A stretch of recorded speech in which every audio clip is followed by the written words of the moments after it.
Hello বন্ধুরা, বড়নগর থেকে ম্যাডামের বুকিংটা নিয়ে আসি আমি নিউ টাউনে।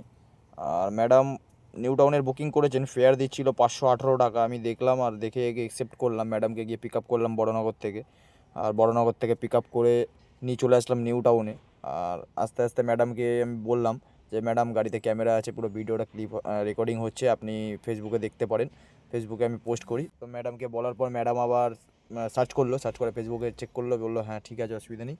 ম্যাডাম আমাকে বলছে একটু ফেয়ারটা আজকে একটু বেশি দেখাচ্ছে। আমি বললাম হ্যাঁ ম্যাডাম, ইলেকশনের টাইম, একটু গাড়ি ঘোড়াও কম চলছে, আর রাস্তাঘাটটা একটু ফাঁকাই পাবো, কিন্তু ইলেকশনের জন্য গাড়িটা কম পাওয়া যাচ্ছে বলে একটু ফেয়ারটা বেশি দেখাচ্ছে। তো এই কারণেই এই ফেয়ারটাই আপনাকে শো করলো। ম্যাডাম খুবই ভালো। অ্যান্ড ম্যাডামের সাথে কথা বলতে বলতে আসলাম পুরো রাস্তা হাসতে হাসতে। ম্যাডাম বলছিল অন্য রাস্তা দিয়ে আসা যায়। তবে আমার সুবিধা মনে হলো যে আমি কিলোমিটার দেখে চালাচ্ছি, আমাকে 3টে রাস্তা দেখিয়েছে, চিনার পার্ক হয়ে আর বাগুইহাটি হয়ে।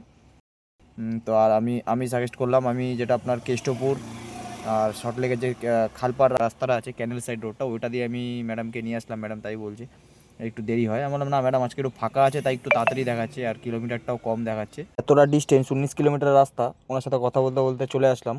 আর ওনাকে ড্রপ করে দেবো ওনার লোকেশানে। নামিয়ে দেওয়ার পর এই নিউ টাউন থেকে আমাকে এখন অনেকক্ষণ ওয়েট করতে হবে আর একটা বুকিং ধরার জন্য, কেননা এই যেই টাইমটা আমি এসেছি সেই টাইমটা বুকিংটা পাওয়াটা খুব টাফ হয়ে যায়।